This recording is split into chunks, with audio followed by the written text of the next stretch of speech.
कर्ण और युधिष्ठिर का संग्राम, कर्ण की मूर्छा, कर्ण द्वारा युधिष्ठिर का पराभव तथा भीम के द्वारा कर्ण का परास्त होना।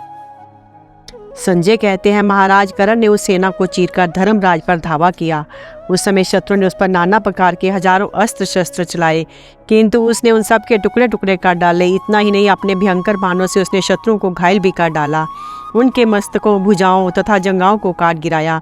कर्ण के बाणों से मारे जाकर बहुत से शत्रु धाराशायी हो गए, बहुत के अंग भंग हो गए। अतः वे युद्ध छोड़कर भाग चले।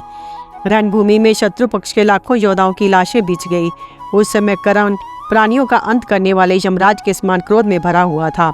पांडव और पांचाल सैनिकों ने उसे रोका अवश्य, किंतु उन सबको रोंदकर वह युधिष्ठिर के पास जा धमका। तदंतर कर्ण को अपने पास ही खड़े देख युधिष्ठिर की आंखें क्रोध से लाल हो गई। उन्होंने उससे कहा, सूत पुत्र, तू युद्ध में सदा अर्जुन से लाग डांट रखता है और दुर्योधन की हाँ में हाँ मिलाकर हम लोगों को कष्ट पहुंचाया करता है। आज तुझ में जो बल और पराक्रम हो वह सब दिखा, अपना महान पुरुषार्थ प्रकट कर। ये कहकर युधिष्ठिर ने कर्ण को 10 बाणों से बीन डाला। सूत पुत्र कर्ण ने भी हंसते हंसते उन 10 बाणों से घायल करके तुरंत बदला चुकाया। तब युधिष्ठिर ने पर्वतों को भी विदीर्ण करने वाला यमदंड के समान भयंकर बाण धनुष पर चढ़ाया और सूत पुत्र का वध करने की इच्छा से उसे छोड़ दिया। वह वेग पूर्वक छोड़ा हुआ बाण बिजली के समान कड़क कर महारथी कर्ण की बाईं कोख में धंस गया। उसकी चोट से कर्ण को मूर्छा आ गई। उसका सारा शरीर शिथिल हो गया। धनुष हाथ से छूटकर रथ पर जा गिरा, मानो प्राण निकल गए हों। ऐसा निश्चेत और अचेत होकर कर्ण शल्य के सामने ही गिर पड़ा। राजा युधिष्ठिर ने अर्जुन का हित करने की इच्छा से कर्ण पर पुनः प्रहार नहीं किया। कर्ण को उस अवस्था में देखकर कौरव सेना में हाहाकार मच गया। थोड़ी ही देर में जब कर्ण की मूर्छा दूर हुई तो उसने विजय नाम का अपना महान धनुष तानकर तेज किए हुए बाणों से युधिष्ठिर की प्रगति रोक दी। उस समय 2 पंचाल राजकुमार युधिष्ठिर के पहियों की रक्षा कर रहे थे। उनके नाम थे चंद्रदेव और दंडधार। कर्ण ने उन दोनों को सूर्य के समान आकार वाले 2 बाणों से मार डाला। ये देख युधिष्ठिर ने कर्ण को पुनः 30 बाणों से घायल कर दिया। साथ ही सुषेण और सत्यसेन को भी 3-3 बाण मारे। फिर 90 बाणों से शल्य को 73 से सूत पुत्र को बीन डाला तथा उसकी रक्षा करने वाले योद्धाओं को भी 3-3 बाणों से घायल किया। तब कर्ण ने हंसकर अपना धनुष टंकारा और एक भल तथा 60 बाणों से युधिष्ठिर को आहत करके जोर से गर्जना की। फिर तो पांडव पक्ष के योद्धा बड़े अमर्ष में भरकर दौड़े और युधिष्ठिर की रक्षा के लिए कर्ण को बाणों से पीड़ित करने लगे। सात्याकी, चेकितान, युयुत्स, पांड्य, धृष्टद्युम्न, शिखंडी, द्रौपदी के पुत्र प्रभरदक, नकुल, सहदेव, भीमसेन, धृष्टकेतु तथा करुष, मत्स्य, कैकेय, काशी, कौशल देश के योद्धा ये सब के सब कर्ण पर बाणों का प्रहार करने लगे। पांचाल देशीय जन्मेजय भी उसे सायकों से बीधने लगे। पांडवीर कर्ण पर सब ओर से वराहकरण, नाराज, नालीक, बाण, वत्संस, विराट तथा शूर्पु आदि नाना प्रकार के अस्त्र शस्त्रों की वर्षा करने लगे। ये देख कर्ण ने ब्रह्मास्त्र प्रकट किया। उसके बाणों से संपूर्ण दिशाएं आच्छादित हो गई। शरा अग्नि की लपट में झुलसकर पांडवीर भस्म होने लगे। तदंतर कर्ण ने हंसकर युधिष्ठिर का धनुष काट दिया। फिर पलक मारते उसने तेज किए 90 बाणों से उनका कवच छिन्न भिन्न कर दिया। कवच कट जाने पर बाणों की मार से वे लोहूलुहान हो गए। क्रोध में भरकर उन्होंने कर्ण के रथ पर फौलाद की बनी हुई शक्ति छोड़ी, किंतु कर्ण ने 7 बाण मारकर उसके टुकड़े टुकड़े कर दिए। इसके बाद युधिष्ठिर ने कर्ण की भुजा, ललाट और मस्तक में 4 तोमरों का प्रहार करके हर्षनाद किया। कर्ण के शरीर से खून की धारा बहने लगी। उसने एक भल से युधिष्ठिर की ध्वजा काट डाली और 3 से उन्हें भी आहत किया। फिर तरकस काटकर रथ के भी टुकड़े टुकड़े कर डाले। इस प्रकार पराजित होकर राजा युधिष्ठिर एक दूसरे रथ पर बैठे और रणभूमि से भाग चले। कर्ण ने पीछा करके युधिष्ठिर के कंधे पर हाथ रखा, उन्हें बलपूर्वक पकड़ लेना चाहा। इतने में ही उसे कुंती के दिए हुए वचन का स्मरण हो आया। इधर शल्य भी बोल उठे, कर्ण, महाराज युधिष्ठिर को हाथ न लगाओ, मुझे बेहगी की पकड़ दे, ये तुम्हें मारकर भस्म न कर डाले। ये सुनकर कर्ण हंस पड़ा और पांडुनंदन युधिष्ठिर का उपहास करते हुए कहने लगा, युधिष्ठिर, जिसका उच्च कुल में जन्म हुआ है, जो क्षत्रिय धर्म में स्थित है, वह भयभीत होकर प्राण बचाने के लिए युद्ध छोड़कर भाग कैसे सकता है? मेरा तो ऐसा विश्वास है कि तुम क्षत्रिय धर्म के पालन में निपुण नहीं हो, क्योंकि सदा ब्राह्मणोचित स्वाध्याय और यज्ञों में ही लगे रहते हो। कुंती नंदन, आज से लड़ाई में न आना, शूरवीरों का सामना ना करना तथा उनके लिए मुंह से अप्रिय बातें भी ना निकालना। इतने बड़े समर में तो कभी जाने का नाम ना लेना। यदि युद्ध में हम जैसे लोगों से कुछ कड़वी बात कहोगे तो उसका यही अथवा उससे भी कठोर फल मिलेगा। राजन, अपनी छावनी में जाओ अथवा श्री कृष्ण अर्जुन जहाँ है वहीं चले जाओ। ऐसा कहकर कर्ण ने युधिष्ठिर को छोड़ दिया और पांडव सेना का संहार करने लगा। राजा युधिष्ठिर बहुत लज्जित होकर तुरंत वहां से हट गए। श्रुतकीर्ति के रथ पर बैठकर कर्ण का पराक्रम देखने लगे। अपनी सेना को खदेड़ी जाती हुई देखकर धर्मराज योद्धाओं से कुपित होकर कहा, अरे क्यों चुप बैठे हो, मारो इन कौरवों को। राजा की आज्ञा पाते ही भीमसेन आदि पांडव महारथी आपके पुत्रों पर टूट पड़े। उस समय रथ, हाथी और घोड़ों पर सवार योद्धों तथा शस्त्रों का भयंकर शब्द होने लगा और उठो, मारो, आगे बढ़ो, दबोच लो, इस प्रकार कहते हुए वे आपस में मार काट करने लगे। उन आक्रमणकारी के प्रचंड वेग को सहन करने की उनमें शक्ति न देखकर आपके पुत्रों की विशाल सेना भागने लगी। ये देख दुर्योधन ने अपने योद्धाओं को सब ओर से रोकने का प्रयास किया, परंतु वह पुकारता ही रह गया, सेना पीछे न लौटी। कर्ण की भी दृष्टि उधर पड़ी। उसने कौरव सैनिकों को मालिकों के साथ भागते देख महाराज शल्य से कहा कि अब तुम भीम के रथ के पास चलो। शल्या ने अपने घोड़ों को भीम की ओर बढ़ाया। कर्ण को आते देख भीमसेन क्रोध में भर गए। उन्होंने सूत पुत्र को मार डालने का विचार करके वीरवर सात्याकी तथा धृष्टद्युम्न से कहा कि अब तुम लोग महाराज युधिष्ठिर की रक्षा करो। अभी मेरे देखते देखते उन्हें बहुत बड़े संकट से किसी तरह छुटकारा मिला है। दुरात्मा कर्ण ने दुर्योधन को प्रसन्न करने के लिए मेरे सामने ही उनकी समस्त युद्ध सामग्री को तहस नहस कर डाला है। इससे मुझे बड़ा दुख हुआ है। अब मैं उसका बदला चुकाऊंगा। आज घोर संग्राम करके या तो मैं ही कर्ण को मार डालूंगा या वही मेरा वध करेगा। ये मैं सच्ची बात बता रहा हूँ। राजा को मैं धरोहर के रूप में देता हूँ। उनकी रक्षा के लिए सब प्रकार से यत्न करना। यूँ कहकर महाबाहु भीमसेन अपनी महान सिंह नाद से संपूर्ण दिशाओं को प्रतिध्वनित करते हुए कर्ण की ओर बढ़े। उन्हें चढ़कर आते देख कर्ण ने क्रोध में भरकर उनकी छाती में नाराज का प्रहार किया। इस प्रकार सूत पुत्र के हाथों घायल होकर भीम ने भी उसे बाणों से ढक दिया और तेज किए हुए 9 बाण मारकर उसको घायल कर डाला। तब कर्ण ने भीम के धनुष के 2 टुकड़े कर दिए। भीम ने दूसरा धनुष उठाया, कर्ण के मर्म स्थानों को बींधकर बड़े जोर से गर्जना की। फिर सूत पुत्र का वध करने के लिए उन्होंने पर्वतों को भी विदीर्ण कर डालने वाला एक बाण धनुष पर चढ़ाया और उसे उसकी ओर छोड़ दिया। उस वज्र के समान वेगशाली बाण ने सूत पुत्र के शरीर को छेद डाला। सेनापति कर्ण बेहोश होकर रथ की बैठक में गिर पड़ा। उसे मूर्छित देख मद्रराज शल्य कर्ण को रणभूमि से दूर हटा ले गए। इस प्रकार कर्ण को परास्त करके भीमसेन ने कौरव सेना को मार भगाया। भीमसेन के द्वारा धृतराष्ट्र के कई पुत्रों तथा कौरव योद्धाओं का भीषण संहार। धृतराष्ट्र बोले, संजय, भीमसेन ने जो कर्ण की रथ की बैठक में गिरा दिया, ये तो उन्होंने बड़ा दुष्कर काम किया। उसी के भरोसे ही दुर्योधन मुझसे बार बार कहा करता था कि अकेले कर्ण ही पांडवों पर और सृंजियों को युद्ध में मार डालेगा। अब भीम के हाथों कर्ण को पराजित देख मेरे पुत्र दुर्योधन ने क्या किया। संजय ने कहा, महाराज, उस महासंग्राम में कर्ण को युद्ध से विमुख होते देख दुर्योधन ने अपने भाइयों से कहा, तुम लोग शीघ्र जाकर कर्ण की रक्षा करो। वह भीमसेन के भय के कारण अगाध संकट समुद्र में डूब रहा है। राजा की आज्ञा पाकर वे क्रोध में भर गए। जिस प्रकार पतंगे आग की ओर दौड़ते हैं, उसी प्रकार भीमसेन को मार डालने की इच्छा से उन पर टूट पड़े। श्रुत्वा दुर्धर, क्रात, विवत्सु, विकट सम, निशंगी, कवची, पाशी, नंद, उपनंद, दुष्प्रदर्श, सुबाहु, वातवेग, सुवर्चा, धुनग्रही, दुर्मद, जलसंध, शल और सह, ये लोग रथियों से गिरे हुए दौड़े और भीमसेन को चारों ओर से घेर कर खड़े हो गए।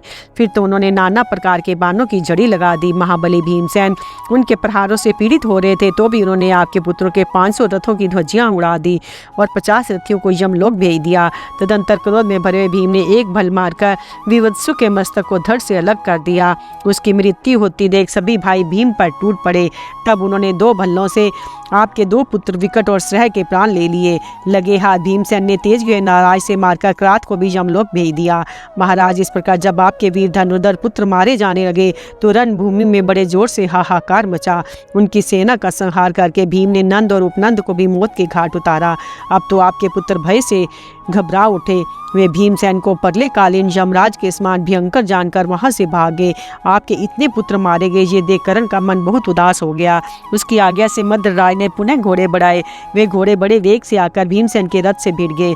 फिर तो एक दूसरे का वध चाहने वाले कर्ण और भीमसेन में बाली सुग्रीव की भांति भयंकर युद्ध होने लगा। कर्ण ने अपने सुदृढ़ धनुष को कान तक खींचकर 3 बाणों से भीमसेन को बीन ढाला।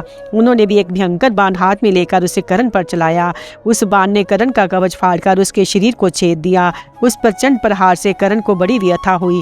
वह व्याकुल होकर कांपने लगा। तदंतर रोष और अमर्ष में भरकर उसने भीमसेन को 25 बाण मारे। फिर अनेकों साइकों का प्रहार करके एक बाण से उसकी ध्वजा काट डाली। इसके बाद एक भल से मारकर उनके सारथी को भी मौत के घाट उतार दिया।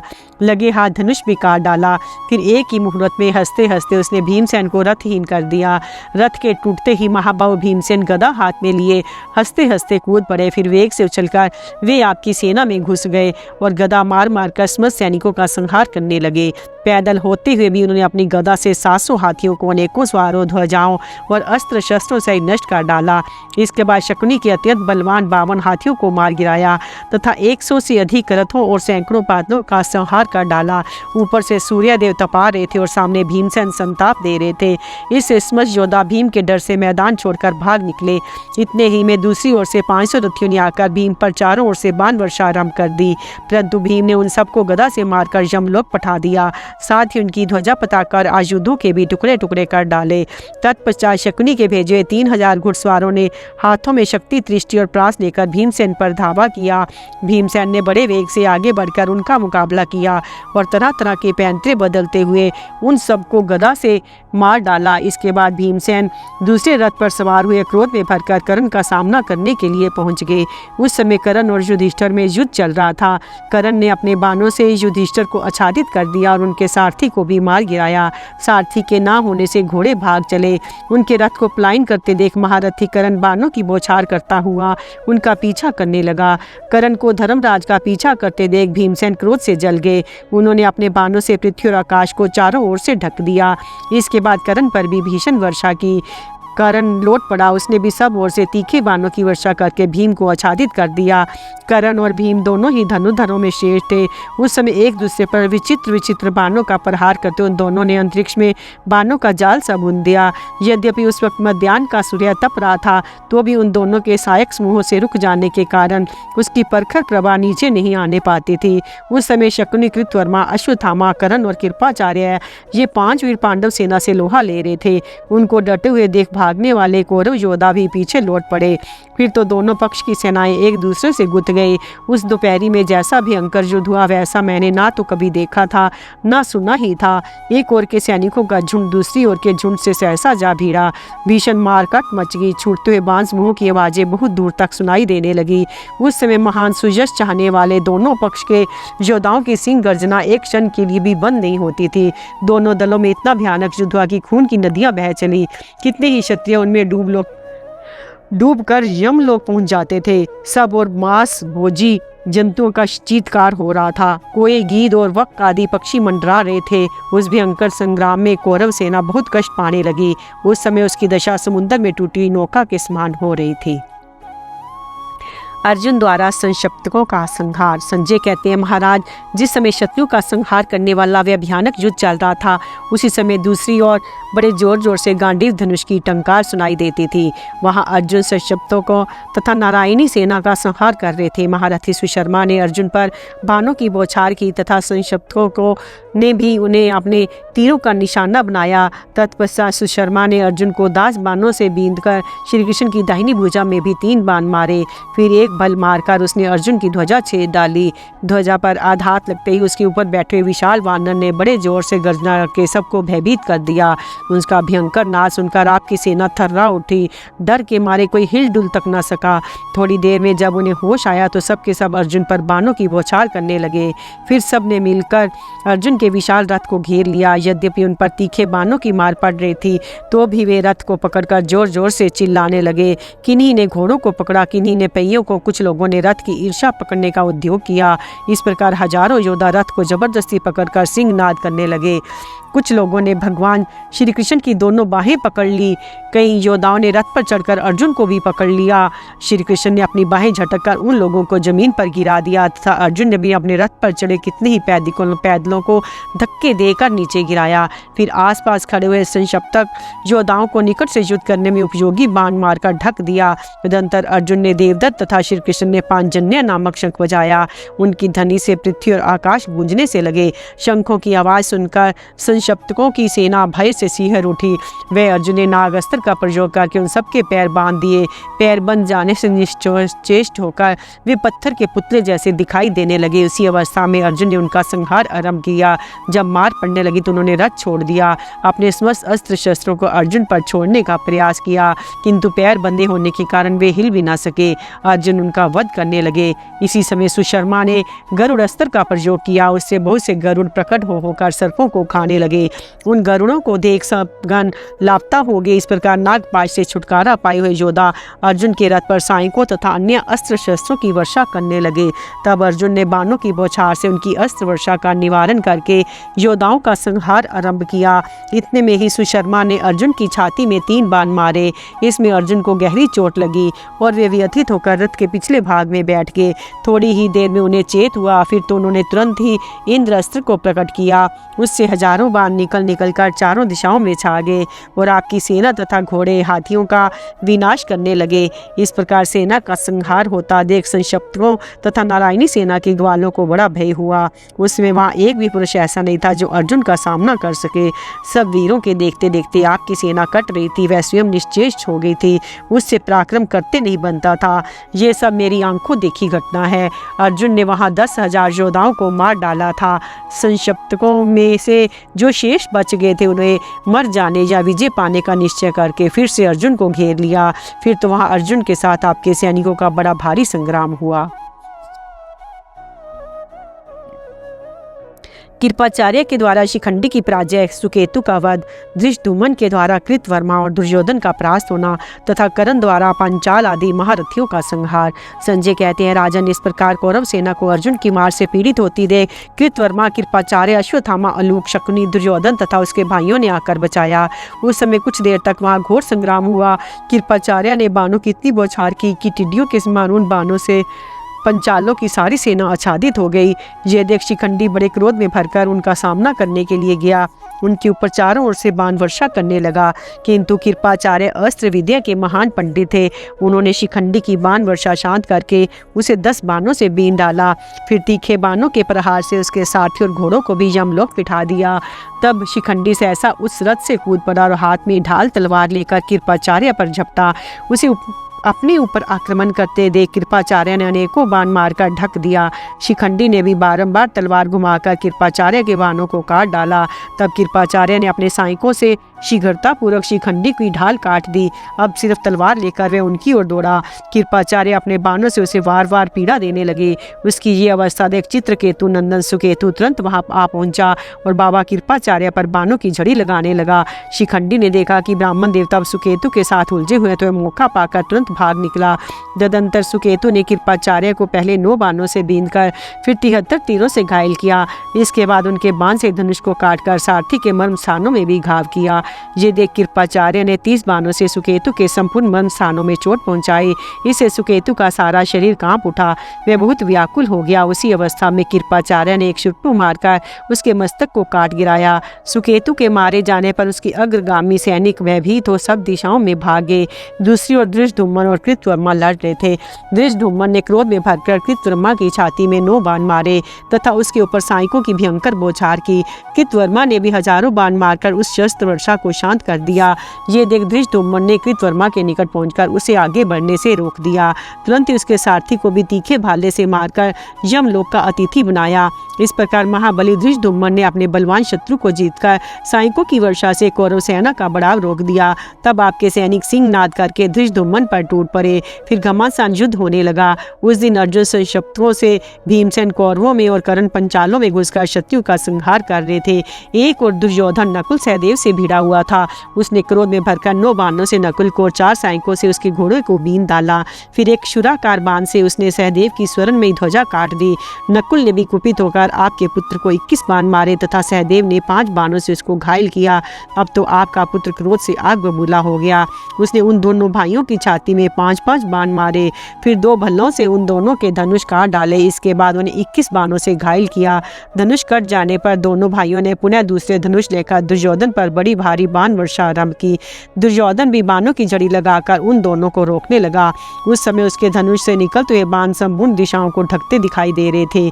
आकाश आच्छन्न होकर बाणमय बन गया था। नकुल सहदेव को उसका रूप प्रलयकालीन यमराज के समान दिखाई पड़ता था। ठीक उसी समय पांडव सेनापति धृष्टद्युम्न वहां पहुंचा और नकुल सहदेव को पीछे करके अपने बाणों से दुर्योधन की प्रगति रोकने लगा। आपके पुत्र ने हंसकर धृष्टद्युम्न को पहले 25 बाण मारे, फिर 65 बाण मारकर सिंहनाद किया। तत्पश्चात उसने एक तीखे शूल से धृष्टद्युम्न के बाण से धनुष और दस्ताने काट दिए। तब धृष्टद्युम्न ने दुर्योधन पर 15 बाण छोड़े। वे बाण उसका कवच छेदते हुए पृथ्वी में समा गए। इससे दुर्योधन को बहुत क्रोध हुआ। उसने एक भल मारकर धृष्टद्युम्न का धनुष काट डाला। फिर बड़ी शीघ्रता के साथ उसकी भ्रुकुटियों के बीच में उसने 10 बाण मारे। धृष्टद्युम्न ने भी अपना कटा हुआ धनुष फेंककर दूसरा धनुष और 16 भल अपने हाथ में लिए। उनमें से 5 भल्लों के द्वारा उसने दुर्योधन के घोड़ों और सारथी को मार डाला। एक से उसका धनुष काट दिया। 10 भल्लों से सामग्री सहित रथ, छत्र, ध्वजा, शक्ति, गदा और खड़ग आदि को नष्ट कर डाला। राजा दुर्योधन रथहीन हो गया। उसके कवच और आयुध भी नष्ट हो गए। ये देख उसके भाई उसकी रक्षा में आ पहुंचे। दंडधार नामक राजा उसे अपने रथ पर बिठाकर रणभूमि से बाहर हटा ले गया। तदंतर कर्ण ने धृष्टद्युम्न पर धावा किया। उन दोनों में महान युद्ध छिड़ गया। उस समय पांडवों को या हमारे पक्ष का कोई भी योद्धा पीछे पैर नहीं हटाता था। पंचाल देश के लड़ाकू वीर विजय की अभिलाषा से बड़ी फुर्ती के साथ कर्ण पर टूट पड़े। उन्हें इस प्रकार विजय के लिए प्रयत्न करते देख कर्ण उनके आगामी वीरों को बाणों से मारने लगा। उसने व्याघ्र, केतु, सुशर्मा, चित्र, उग्रायुध, जय, शुक्ल, रोचमान तथा सिंहसेन को अपने बाणों का निशाना बनाया। उपयुक्त वीरों ने भी रथों से कर्ण को घेर लिया। कर्ण बड़ा प्रतापी था। उसने अपने साथ युद्ध करते हुए उन 8 वीरों को 8 तीखे बाणों से मारकर खूब घायल कर दिया। फिर कई हजार योद्धाओं का सफाया कर डाला। तत्पश्चात जिष्णु, देवापी, भद्र, दंड, चित्र, चित्रायुध, हरि, सी, केतु, रोचमान और शलभ को तथा चेदी देशीय महारथियों को भी मौत के घाट उतारा। इस युद्ध में कर्ण ने जैसा पराक्रम किया वैसा ना तो भीष्म ने, ना द्रोण ने और ना दूसरे योद्धाओं ने ही कभी किया था। उसने हाथी, घोड़े, रथ और पैदल इन सब का महान संहार किया। कर्ण का वह पराक्रम देखकर मन में ऐसा विश्वास होने लगा कि अब एक भी पंचाल योद्धा जीवित नहीं बचेगा। उस महासंग्राम में कर्ण को पंचाल सेना का संहार करते देख राजा युधिष्ठिर बड़े क्रोध में भरकर उसकी ओर दौड़े। साथ ही धृष्टद्युम्न, द्रौपदी के पुत्र तथा अन्य सैकड़ों वीरों ने पहुंचकर कर्ण को चारों ओर से घेर लिया। शिखंडी, सहदेव, नकुल, जन्मेजय, सात्याकी तथा बहुत से प्रभद्रक योद्धा धृष्टद्युम्न को आगे होकर कर्ण पर अस्त्र शस्त्रों की वृष्टि करने लगे। जैसे ही गरुड़ अकेला होकर भी बहुत से सर्पों को दबोच लेता है, उसी प्रकार कर्ण अकेला ही चेदी, पंचाल और पांडव वीरों पर प्रहार कर रहा था। जब कर्ण पांडवों से उलझा हुआ था, उसी समय भीमसेन रण में सब और विचरकर अपने यमदंड के समान बाणों से वाहिक, केकय, वसातीय, मद्र तथा सिंधु देशीय योद्धाओं का संहार कर रहे थे। भीम के बाणों से मारे गए रथियों, घुड़सवारों, सारथियों, पैदल योद्धाओं तथा हाथी घोड़ों की लाशों से जमीन पट गई थी। सारी सेना भीमसेन के भय से उत्साह खो बैठी थी। किसी से कुछ करते नहीं बनता था। सब पर दैत्य छा रहा था। कर्ण पांडव सेना को भगा रहा था और भीम को और वाहिनी को खदेड़ रहे थे। इस प्रकार रणभूमि में विचरते उन दोनों वीरों की अद्भुत शोभा हो रही थी। अर्जुन के द्वारा संक्षिप्तकों का संहार और अश्वत्थामा की पराजय। संजय कहते हैं, एक और तो ये भयंकर संग्राम चल रहा था, दूसरी ओर अर्जुन संक्षिप्तक सेना का विनाश कर रहे थे। शत्रुओं को जीतकर विजयी अर्जुन ने भगवान श्री कृष्ण से कहा, जनार्दन, ये संक्षिप्तक तो अब युद्ध में मेरे बाणों की चोट ना सह सकने के कारण झुंड के झुंड भागे जा रहे हैं। दूसरी ओर श्रींजियों की बहुत बड़ी सेना में विदीर्ण हो रही है। उदन कर्ण बड़े आनंद के साथ राजाओं की सेना में विचर रहा है। देखिए ना, उसकी पताका दिखाई देती है। आप तो जानते हैं कर्ण कितना बलवान और पराक्रमी है। दूसरे कोई महारथियों से युद्ध में नहीं जीत सकते। वह हमारी सेना को खदेड़ रहा है, इसलिए अब उधर ही चलिए। यहाँ की लड़ाई बंद करके महारथी कर्ण के पास चलना चाहिए। मेरी तो यही राय है, आगे आपकी जैसी इच्छा। ये सुनकर भगवान हंसते हुए बोले, पांडुनंदन, अब तुम शीघ्र ही कौरवों का नाश करो। ऐसा कहकर गोविंद ने घोड़ों को हाँक दिया। वे हंस के समान सफेद रंग वाले घोड़े श्री कृष्ण और अर्जुन को लिए हुए आपकी विशाल सेना में घुस गए। उनके पहुंचते ही आपकी सेना चारों ओर भागने लगी। अर्जुन को अपनी सेना के भीतर विचरते देख दुर्योधन ने संक्षिप्तों को पुनः उनसे लड़ने की आज्ञा आदि संक्षिप्तक योद्धा 1000 रथ, 300 हाथी, 14,000 घोड़े तथा 2 लाख पैदल सेना लेकर अर्जुन पर जा पड़े।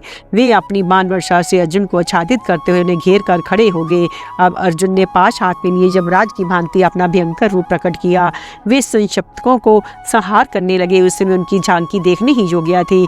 उन्होंने बिजली के समान चमकीले बाणों से वहां के समूचे आकाश को ढक दिया, तनिक भी खाली नहीं रखा। उनके धनुष की प्रत्यंचा की आवाज सुनकर ऐसा जान पड़ता मानो पृथ्वी, आकाश, दिशाएं, समुद्र तथा पर्वत ये सब के सब फटे जा रहे हैं। थोड़ी ही देर में अर्जुन ने 10,000 योद्धाओं का सफाया कर डाला। फिर वे बड़ी फुर्ती के साथ उन आताताई शत्रुओं के हथियार सहित हाथ, भुजाएं, जंघा और मस्तक काटने लगे। इस प्रकार अर्जुन संक्षिप्तकों की चतुरंगिनी सेना का नाश कर रहे थे कि सुदक्षिण का छोटा भाई वहां पहुंचकर उनके ऊपर बाणों की बौछार करने लगा। उस समय अर्जुन ने 2 अर्धचंद्राकार बाणों से उसकी परिधि के समान मोटी भुजाएं काट डाली तथा क्षुर से मारकर उसका पूर्ण चंद्रमा के समान मोहन मस्तक को भी धड़ से अलग कर दिया। वह लोहू लोहान होकर जमीन पर गिर पड़ा। उसके गिरते ही बड़ा भयंकर संग्राम छिड़ गया। लड़ने वाले योद्धाओं की नाना प्रकार से दुर्दशा होने लगी। अर्जुन ने एक एक बाण से कंबोजों, यवनों तथा शकों के घोड़ों का संहार कर डाला। वे कंबोज आदि स्वयं भी खून से लथपथ हो गए। उनके रुधिर से सारी रणभूमि लाल हो गई। रथी, सारथी, घुड़सवार, हाथी सवार और महावत सब मारे गए। इस प्रकार वहां भयानक नरसंहार हुआ। तदंतर अश्वत्थामा अर्जुन का सामना करने के लिए चढ़ आया। उससे वह क्रोध में भरे हुए काल के समान जान पड़ता था। रथ पर बैठे श्री कृष्ण पर दृष्टि पड़ते उसने भयंकर अस्त्र शस्त्रों की वृष्टि आरंभ कर दी। अश्वत्थामा के छोड़े हुए बाण चारों ओर से आकर श्री कृष्ण और अर्जुन पर पड़ने लगे। वे दोनों रथ पर बैठे ही बैठे ढक गए। प्रतापी अश्वत्थामा ने उन दोनों को निश्चेष्ट कर दिया। इनसे कुछ भी करते नहीं बनता था। उनकी ये अवस्था देख समस्त चराचर जगत में हाहाकार मच गया। संग्राम में श्री कृष्ण और अर्जुन को आच्छादित करते समय अश्वत्थामा ने जो पराक्रम दिखाया वैसा इसके पहले कभी नहीं देखा था। उस समय द्रोण पुत्र की ओर देखकर अर्जुन को बड़ा भारी मोह सा हो गया। उन्हें ये विश्वास होने लगा कि अश्वत्थामा ने मेरा पराक्रम हर लिया है। ये देख श्री कृष्ण ने प्रेम मिश्रित क्रोध के साथ कहा, पार्थ, तुम्हारे विषय में तो आज मैं बड़ी अद्भुत बात देख रहा हूँ। आज द्रोण कुमार तुमसे बहुत बढ़ चढ़कर पराक्रम दिखा रहा है। अब तुम में पहली जैसी वीरता है या नहीं? तुम्हारी दोनों भुजाओं में बल का भाव तो नहीं हो गया है? हाथ में गंडीव है ना? ये सब इसलिए पूछता हूँ कि आज द्रोण कुमार संग्राम में तुमसे बढ़ता दिखाई देता है। मेरे गुरु का पुत्र है, ये सोचकर उसकी उपेक्षा ना करो। ये अपेक्षा करने का समय नहीं है। श्री कृष्ण के ऐसा कहने पर अर्जुन ने 14 भल हाथ में लिए उनसे अश्वत्थामा के धनुष, ध्वजा, छत्र, पताका, रथ, शक्ति और गदा को नष्ट कर डाला। फिर वत्सदंत नामक बाणों से उसके गले की हंसली में इतने जोर से प्रहार किया कि उसे मूर्छा आ गई। वह ध्वजा का डंडा थाम कर बैठ गया। उसे बेहोश कर देखकर सारथी अर्जुन से उसकी रक्षा करने के लिए रणभूमि से बाहर हटा ले गया। इस प्रकार अर्जुन ने संक्षिप्तकों का, भीम ने कौरव योद्धाओं का तथा कर्ण ने पांचालों का एक ही क्षण में विनाश कर डाला। बड़े बड़े वीरों का संहार करने वाले उस भयंकर संग्राम में असंख्यों धड़ उठ कर दौड़ रहे थे।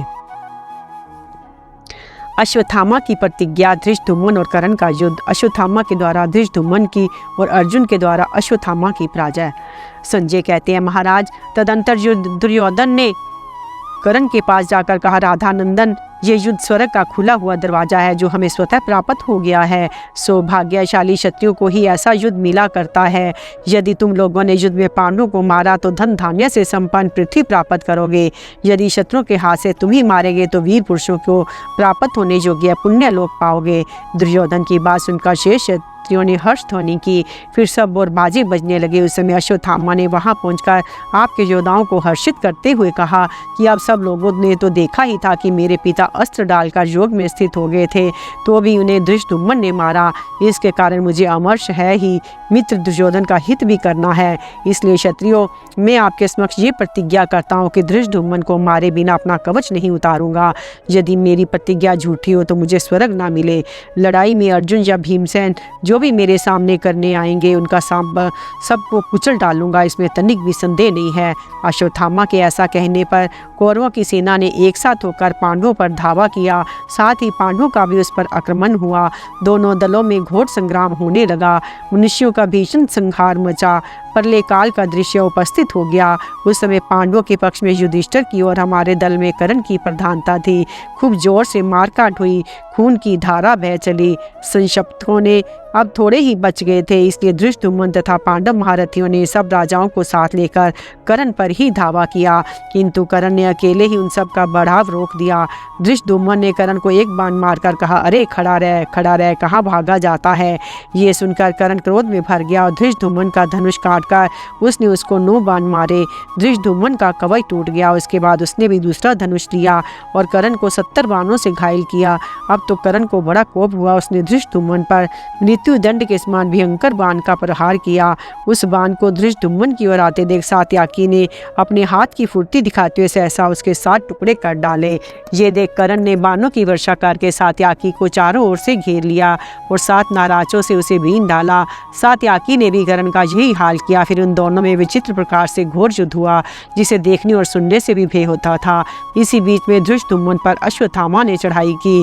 उसने आते ही क्रोध में भरकर कहा, ओ ब्रह्म हत्यारे, आज मैं तुझे मौत के मुंह में भेज दूंगा। अगर अर्जुन ने तेरी रक्षा नहीं की तो यदि तू लड़ाई में भी डटा रह गया और सामना छोड़कर भागा नहीं तो आज तुझे तेरे पाप का दंड अवश्य मिलेगा।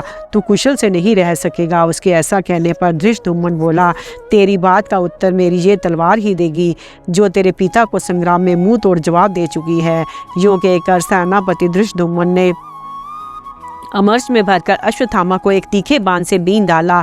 इससे अश्वत्थामा को बड़ा क्रोध हुआ। उसने इतने बाणों की वर्षा की जिनसे धृष्टद्युम्न के चारों ओर की दिशाएं ढक गई। इसी प्रकार धृष्टद्युम्न ने भी कर्ण के देखते देखते द्रोण कुमार को अपने साइकों से आच्छादित कर दिया तथा उसका धनुष भी काट डाला।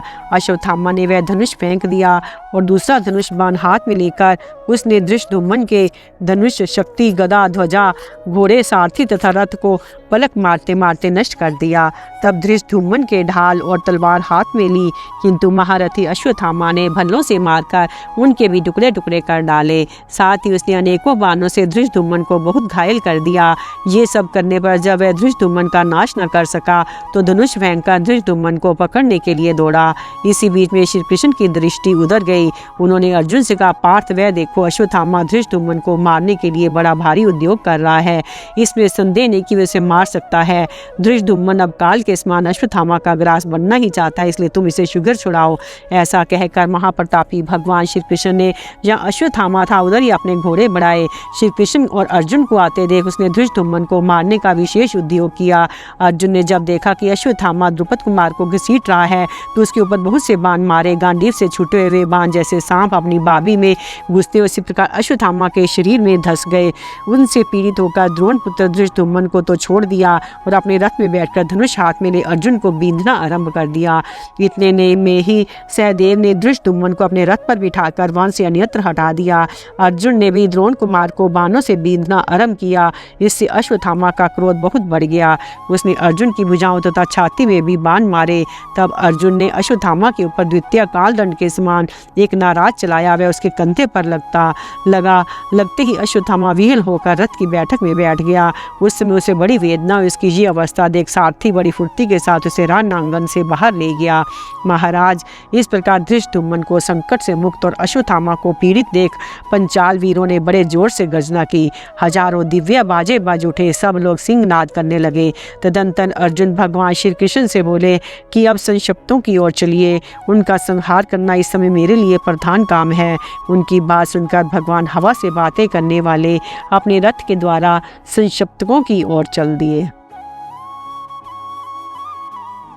भगवान श्री कृष्ण द्वारा अर्जुन से कौरवों के आक्रमण तथा भीम के पराक्रम का वर्णन। संजय कहते हैं, महाराज, चलते समय राह में श्री कृष्ण ने अर्जुन से युधिष्ठिर को दिखाते हुए कहा कि पांडुनंदन ये हैं तुम्हारे भाई युधिष्ठिर। देखो, इन्हें मारने के लिए अत्यंत बलवान और महान धनुर्धर कौरव योद्धा बड़ी तेजी के साथ इनका पीछा कर रहे हैं। साथ ही उनकी रक्षा के लिए पंचाल देशीय वीर भी उनके पीछे पीछे जा रहे हैं। ये राजा दुर्योधन भी रथियों की सेना से घिरकर राजा युधिष्ठिर पर धावा कर रहा है। इसका भी उद्देश्य ये कि युधिष्ठिर को मार डाले। इस कार्य में इसके भाई भी साथ दे रहे हैं। हैं। ये हाथी सवार, घुड़सवार, रथी और पैदल सभी इन्हें पकड़ने के लिए जा रहे हैं। आप देखो सात्यकी और भीम ने पहुंचकर यद्यपि इन्हें बीच में ही रोक दिया है, तो भी ये संख्या में अधिक होने के कारण राजा की ओर बड़े ही चले जाते हैं। शत्रु को संताप देने वाला राजा युधिष्ठिर भी यद्यपि बड़े बलवान है, युद्ध की कला में निपुण है, उनका हाथ भी फुर्ती से चलता है, तथापि कर्ण ने उन्हें रण से विमुख कर दिया है। धृतराष्ट्र के पुत्र शूरवीर हैं, उनकी सहायता मिल जाने पर कर्ण अवश्य ही हमारे महाराज को कष्ट पहुंचा सकता है। इनके तथा और भी बहुत से शूरवीरों के साथ वे युद्ध कर रहे थे। उन सब महारथियों ने मिलकर उन्हें परास्त किया है। राजा युधिष्ठिर उपवास करने के कारण बहुत दुर्बल हो गए हैं। ये अधिकतर ब्रह्म बल क्षमा में ही स्थित रहते हैं, शास्त्र बल निष्ठुरता में नहीं। जब से कर्ण के साथ इनकी भिड़ंत हुई है, तब से ये बड़े संकट में पड़ गए हैं। कर्ण धृतराष्ट्र के महारथी पुत्रों से ये कह रहा है कि तुम लोग पांडु पुत्र युधिष्ठिर को मार डालो। पार्थ, ये सभी महारथी स्थूना, कर्ण, इंद्रजाल तथा पाशुपात नामक अस्त्र शस्त्रों से राजा को आच्छादित कर रहे हैं। वे आतुर हो गए हैं। इस समय उन्हें विशेष सेवा की आवश्यकता है। अब शीघ्रता करने का समय है। ये जानकर पंचाल तथा पांडव वीर बड़ी तेजी से उनके पीछे दौड़ते हैं। उन्हें ये आशा और विश्वास है, यदि महाराज युधिष्ठिर पाताल में भी डूबते होंगे तो हम उन्हें बलपूर्वक निकाल लाएंगे। ये देखो, अब कर्ण अत्यंत क्रोध में भरकर पंचालों को ओर दौड़ रहा है। उसके रथ की ध्वजा धृष्टद्युम्न के रथ की ओर जाती दिखाई दे रही है। पार्थ, इस समय मैं तुम्हें एक परम प्रिय समाचार सुना रहा हूँ कि राजा युधिष्ठिर जीवित हैं। उधर से महाबाहु भीमसेन है, जो सृंजियों की वाहिनी तथा सात्यकी के साथ लौटकर अपनी सेना के मुहाने पर खड़े हैं। पंचाल योद्धा तथा भीमसेन अपनी तेज बाणों से सब कौरवों पर प्रहार कर रहे हैं। देखो, कौरव सेना भाग चली। सैनिकों की घाव से खून की धारा जारी है। उनकी बड़ी दयनीय दशा दिखाई देती है। अब देखो, भीमसेन शत्रु की सेना को खदेड़ने लगे। उनकी वजह से कौरव वाहिनी बड़े संकट में पड़ गई है। ये रथी लोग भीम के भय से थर्रा उठे हैं। हाथी उनके नाराजों की मार से विदीर्ण होकर जमीन पर गिर रहे हैं। बड़े बड़े गजराज भीम के बाणों से घायल होकर अपनी ही सेना को रोंदते कुचलते हुए भागे जा रहे हैं। अर्जुन, पहचान लो, संग्राम विजयी वीरवर भीमसेन का ही ये दुस्सह सिंहनाद सुनाई देता है। ये लो, उन्होंने 10 बाण मारकर निषाद राज के पुत्र को भी मौत के घाट उतार दिया। अब कौरवों की बोलती बंद हो गई है। पहले जैसा उनकी गर्जना नहीं सुनाई देती। भीमसेन ने दुर्योधन की 3 अक्षौणी सेनाओं को आगे बढ़ने से रोककर मार डाला है। जिनकी आंखें कमजोर हैं, वे जैसे दोपहर के सूर्य की ओर नहीं देख सकते, वैसे ही ये कौरव पक्ष के राजा लोग भीमसेन की ओर आंख उठाकर देख नहीं पाते। उनके बाणों की मार से भयभीत हुए शत्रुओं को कहीं भी चैन नहीं मिलता। भगवान श्री कृष्ण के मुख से ये बातें सुनकर अर्जुन ने भीमसेन के दुष्कर पराक्रम पर दृष्टिपात किया। फिर अपने बचे खुचे शत्रुओं को तीखे बाणों से मारना आरंभ किया। सुशप्तक योद्धा यद्यपि बड़े बलवान थे, तो भी वे अर्जुन की मार से युद्ध नहीं ठहर सके। भयभीत होकर सब दिशाओं में भाग गए। दोनों पक्ष के योद्धाओं का द्वंद्व युद्ध तथा भीमसेन का पराक्रम। धृतराष्ट्र ने पूछा, संजय, पांडव और पंचालों को मार खाने से जब हमारी सेना दुखी होकर भागने लगी, उस समय कौरवों ने क्या किया? संजय ने कहा, महाराज, उस समय महाबाहु भीमसेन पर कर्ण की दृष्टि पड़ी। उन्हें देखते उसकी आंखें क्रोध से लाल हो गई और वह उन पर चढ़ आया। उसने भीमसेन के डर से भागती हुई आपकी सेना को बड़ी कोशिश करके रोका। उसे व्यवस्था पूर्वक खड़ी करके पांडवों की ओर बढ़ा। ये देख पांडवों के महारथी भीमसेन, सात्यकी, शिखंडी, जन्मेजय, धृष्टद्युम्न तथा प्रबंधक आदि भी क्रोध में भरकर आपकी सेना का संहार करने के लिए उस पर चारों ओर से टूट पड़े। उस युद्ध में शिखंडी ने कर्ण का सामना किया और धृष्टद्युम्न ने बहुत बड़ी सेना से घिरे हुए दुशासन का मुकाबला किया। नकुल ने वृषसेन पर और युधिष्ठिर ने चित्रसेन पर धावा किया। सहदेव आलूक से भिड़ गया। सात्यकी का शकुनी पर और द्रौपदी के पुत्रों का कौरवों पर आक्रमण हुआ। अर्जुन का सामना महारथी अश्वत्थामा ने किया। कृपाचार्य का युद्धामन्यु से और कृतवर्मा का उत्मौजा से युद्ध हुआ। भीमसेन ने अकेले ही समस्त कौरवों तथा उनकी सेनाओं का वेग रोका। महाराज, शिखंडी ने रणभूमि में निर्भय विचरते हुए कर्ण को अपने बाणों का निशाना बनाया और उसे आगे बढ़ने से रोक दिया। बाधा पाकर रोष के मारे कर्ण के होठ फड़कने लगे। उसने शिखंडी की दोनों भुजों के बीच 3 बाण मारे। उनसे अत्यंत आहत होकर शिखंडी ने भी कर्ण को तेज किए हुए 90 बाण मारे। तब महारथी कर्ण ने 3 बाणों से शिखंडी के सारथी और घोड़ों को मार डाला। इससे शिखंडी को बड़ा क्रोध हुआ। उसने अपने रथ से कूदकर कर्ण के ऊपर शक्ति का प्रहार किया। कर्ण ने 3 बाणों से शक्ति के टुकड़े टुकड़े कर डाले और 9 तीखे बाण मारकर उसे भी बीन डाला। शिखंडी के शरीर में बहुत घाव हो गए थे, इसलिए वह कर्ण के धनुष से छूटे हुए बाणों को वार बचाता हुआ तुरंत भाग निकला। अब कर्ण पांडव सैनिकों को अपनी बाणों से मारकर गिराने लगा। दूसरी ओर आपके पुत्र दुशासन ने धृष्टद्युम्न को बहुत पीड़ित किया। तब धृष्टद्युम्न ने दुशासन की छाती में 3 बाण मारे। फिर दुशासन ने भी एक तीखे भल से धृष्टद्युम्न की बाईं भुजा को बीन डाला। इससे धृष्टद्युम्न क्रोध में भर गया। एक तीखा अश्रुपूर मारकर उसने दुशासन का धनुष काट दिया। ये देख पंचाल योद्धा उच्च स्वर से गर्जना करने लगे। अब आपके पुत्र ने दूसरा धनुष हाथ में लिया और हंसते हंसते बाणों की झड़ी लगाकर धृष्टद्युम्न को चारों ओर से घेर लिया। तदंतर पंचाल देशीय सैनिकों ने भी अपने सेनापति को बचाने के लिए आपके पुत्र पर घेरा डाल दिया। फिर तो आपके योद्धाओं को शत्रु के साथ घोर संग्राम होने लगा। इसी बीच में अपने पिता के पास खड़े वृषसेन ने नकुल को पहले 5 फिर 8 बाण मारे। तब शूरवीर नकुल ने भी हंसते हंसते एक तीखे नाराज से वृषसेन की छाती छेड़ डाली। इस चोट से वृषसेन बहुत घायल हो गया। फिर तो वे दोनों वीर हजारों बाणों की बौछार से एक दूसरे को ढकने लगे। इतने में ही कौरव सेना में भगदड़ पड़ गई। कर्ण पीछे लौटकर उसे रोकने लगा। उसके लौट जाने पर नकुल ने कौरवों के ऊपर चढ़ाई कर दी। कर्ण पुत्र वृषसेन भी नकुल का सामना करना छोड़ अपने पिता के पहियों की ही रक्षा में लग गया। इसी प्रकार क्रोध में भरे हुए उलूक को संग्राम में सहदेव ने रोका। उसने अलूक को चारों घोड़ों को मारकर उसके सारथी को भी यमलोक भेज दिया। अलूक रथ से कूदकर भागा और तुरंत त्रिगतों की सेना में जा घुसा। एक और सात्याकी और शकुनी में लड़ाई हो रही थी। सात्याकी ने तेज किए हुए 20 बाणों से शकुनी को घायल कर दिया और एक भल मारकर उसकी ध्वजा भी काट डाली। इससे शकुनी को बड़ा कोप हुआ। उसने सात्याकी का कवच काटकर उसकी ध्वजा के भी टुकड़े टुकड़े कर दिए। सात्याकी ने शकुनी को पुण्य 3 बाणों से घायल किया। 3 ही बाण उसके सारथी को मारे। इसके बाद अनेकों बाण मारकर उसने शकुनी के घोड़ों को यमलोक भेज दिया। फिर तो शकुनी सहसा रथ से कूद पड़ा और अलूक के रथ पर बैठकर वहां से चंपत हो गया। अब सात्याकी आपकी सेना पर बाण बरसाने लगा। उसके बाणों की चोट से आहत हो आपके सैनिक चारों ओर भागने लगे। बहुतेरे अपने प्राण खोकर रणभूमि में गिर गए। दूसरी ओर आपके पुत्र दुर्योधन ने भीमसेन को रोका, किंतु भीमसेन ने तुरंत ही उसके घोड़ों और सारथी को मार डाला। फिर रथ और ध्वजा की भी धज्जियां उड़ा दी। इससे पांडव पक्ष के योद्धा बहुत प्रसन्न हुए। इस प्रकार परास्त होकर दुर्योधन भीम के सामने से भाग गया। इधर युद्धामन्यु ने कृपाचार्य को घायल करके तुरंत ही उनका धनुष भी काट दिया। तब शस्त्रधारियों में श्रेष्ठ आचार्य कृप ने दूसरा धनुष हाथ में ले बाण मारकर युद्धामन्यु के रथ की ध्वजा सारथी और छत्र को नीचे गिरा दिया। तब तो महारथी युद्धामन्यु स्वयं ही रथ हाँकता हुआ भाग गया। इसी प्रकार एक और उत्मोजा ने बाणों की झड़ी लगाकर कृतवर्मा को रोक दिया, ढक दिया। फिर उन दोनों में अत्यंत भयानक युद्ध हुआ। कृतवर्मा ने उत्मोजा की छाती में चोट की। वह मूर्छित होकर रथ की बैठक में बैठ गया। उसकी ये अवस्था देख सारथी उसे रणभूमि से दूर हटा ले गया। तदंतर कौरवों की सारी सेना भीमसेन पर टूट पड़ी। दुशासन तथा शकुनी ने हाथियों की बहुत बड़ी सेना से भीमसेन को घेरकर उन पर बाण मारना आरंभ किया। हाथियों की सेना देखते ही भीमसेन के क्रोध की सीमा न रही।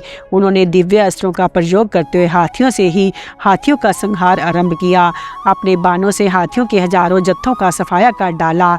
उस समय बिजली की गड़गड़ाहट के समान भीम के धनुष की टंकार सुनकर हाथी मल मूत्र त्यागते हुए बड़े वेग से भाग रहे थे। महाराज भीमसेन का वह पराक्रम संपूर्ण प्राणियों का संहार करने वाले रुद्र के समान जान पड़ता था। कर्ण से पराजित और घायल होकर युधिष्ठिर का अपनी छावनी में विश्राम के लिए जाना। संजय कहते हैं, राजन, दूसरी ओर युधिष्ठिर को आते देखा आपका पुत्र दुर्योधन क्रोध में भर गया। उसने अपनी आधी सेना को साथ ले सहसा निकट जाकर उन्हें सब ओर से घेर लिया और 73 शरपूप मारकर उनको बीन डाला। कुंती नंदन युधिष्ठिर ने भी क्रोध में भरकर आपके पुत्र को तुरंत ही 30 भल मारे। ये देख उन्हें पकड़ने के लिए कौरव पक्ष के योद्धा टूट पड़े। उस समय शत्रु के खोटे विचार जानकर महारथी नकुल, सहदेव तथा धृष्टद्युम्न एक अक्षौणी सेना के साथ युधिष्ठिर के पास आ धमके। वहां पहुंचते ही सहदेव ने बड़ी फुर्ती के साथ दुर्योधन को 20 बाण मारे। इतने में कर्ण युधिष्ठिर की सेना का संहार करने लगा। उसके बाणों से पीड़ित होकर वह सेना सहज भाग खड़ी हुई। तब राजा युधिष्ठिर को बड़ा क्रोध हुआ। उन्होंने तेज किए हुए 50 50 बाणों से कर्ण को बीन डाला। तदंतर उन दोनों में भयंकर युद्ध छिड़ा। धर्मराज शान पर चढ़ाकर तेज की हुए भांति भांति के बाणों, भलों, शक्ति, दृष्टि तथा मुसलों से आपकी सेना का संहार करने लगे। उस समय आपके योद्धाओं में हाहाकार मच गया। धर्मात्मा युधिष्ठिर जहाँ जहाँ दृष्टि डालते थे वहाँ वहाँ के सैनिकों का सफाया हो जाता था। ये देख कर्ण अत्यंत कुपित होकर युधिष्ठिर पर नाराज अर्धचंद्र तथा वत्सदंत आदि का प्रहार करने लगा। युधिष्ठिर ने भी तेज किए हुए बाणों से कर्ण को घायल कर डाला। फिर कर्ण ने हंसते हंसते तेज किए हुए बाणों तथा 3 भल्लों से युधिष्ठिर की छाती छेद डाली। इससे धर्मराज को बड़ी पीड़ा हुई। वे रथ के पिछले भाग में बैठ गए और सारथी को वहां से चल देने की आज्ञा की। उन्हें जाते देख दुर्योधन से सभी कौरव इसे पकड़ो पकड़ो कहकर चिल्लाते उनके पीछे दौड़ पड़े। इतने ही में पंचाल योद्धाओं के साथ 1700 कैकया वीरों ने आकर कौरवों को आगे बढ़ने से रोक दिया। उस समय राजा युधिष्ठिर बाणों के प्रहार से बहुत घायल हो गए थे। वे नकुल तथा सहदेव के बीच में होकर धीरे धीरे छावनी की ओर जा रहे थे। उनका होश ठिकाने नहीं था। ऐसी अवस्था में भी कर्ण ने दुर्योधन के हित की इच्छा से युधिष्ठिर का पीछा किया। उन्हें 3 तीखे बाणों से बीन डाला। युधिष्ठिर ने भी कर्ण की छाती में बाण मारकर बदला चुकाया। इसके बाद 3 बाणों से उसके सारथी को और 4 से 4 घोड़ों को बीन डाला। फिर नकुल और सहदेव ने भी बड़े प्रयास के साथ कर्ण पर बाणों की वर्षा की। इसी प्रकार सूत पुत्र कर्ण ने भी तीखी धार वाले 2 भल्लों से नकुल और सहदेव को घायल कर दिया। फिर युधिष्ठिर के घोड़ों की मार के एक भल से उनके मस्तक के टोप को नीचे गिरा दिया। इसी तरह नकुल के भी घोड़ों को मौत के घाट उतारकर उसके रथ की ईर्षा और धनुष को भी काट डाला। रथ टूट जाने पर वे दोनों पांडु कुमार अत्यंत घायल होकर सहदेव के रथ पर जा बैठे। उन दोनों को रथहीन देख उनके मामा मद्रराज शल्य को बड़ी दया आई। उन्होंने सूतपुत्र से कहा, कर्ण तुम्हें तो आज अर्जुन से युद्ध करना है, फिर अत्यंत क्रोध में भरकर धर्मराज से किस लिए लड़ रहे हो? इन्हें मारने से तुम्हें क्या फायदा होगा? इधर देखो, अर्जुन रथियों की सेना का संहार कर रहे हैं। अपने बाणों की वर्षा से हमारी पूरी संपूर्ण सेना का काल का ग्रास बना रहे हैं। उधर भीमसेन दुर्योधन को दबोचे हुए हैं। हम लोगों के देखते देखते उसे मार न डालें, इसके लिए प्रयत्न करना चाहिए। इन माद्री के पुत्रों अथवा राजा युधिष्ठिर को मारने से क्या लाभ होगा? दुर्योधन का प्राण संकट में पड़ा है, उसे चलकर बचाओ। कर्ण ने शल्य की ये बात सुनी और देखा कि दुर्योधन भीमसेन के चंगुल में फंस चुका है, तो युधिष्ठिर और नकुल सहदेव को वहाँ ही छोड़कर आपके पुत्र को बचाने के लिए वह दौड़ पड़ा। उसके चले जाने पर युधिष्ठिर सहदेव के तेज चलने वाले घोड़ों द्वारा वहां से खिसक गए। राजा को अपनी पराजय के कारण बड़ी लज्जा हो रही थी। नकुल और सहदेव के साथ अपने घायल शरीर से छावनी पर पहुंचकर वे रथ से उतरे और एक सुंदर पलंग पर लेट गए। उस समय उनके देह से बाण निकाले डाले गए, तो भी हृदय के घावों ने बड़ी पीड़ा होने लगी। उन्हीं दोनों भाई माद्री के पुत्रों से कहा, भीमसेन मेघ के समान गरज गरज कर लड़ रहे हैं, तुम दोनों सहायता के लिए उन्हीं की सेना में जाओ। उनकी आज्ञा पाकर नकुल दूसरे रथ पर सवार हुए। सहदेव के पास तो रथ था ही। दोनों भाई अपने शीघ्रगामी घोड़े हाँककर भीमसेन की सेना में जा पहुँचे।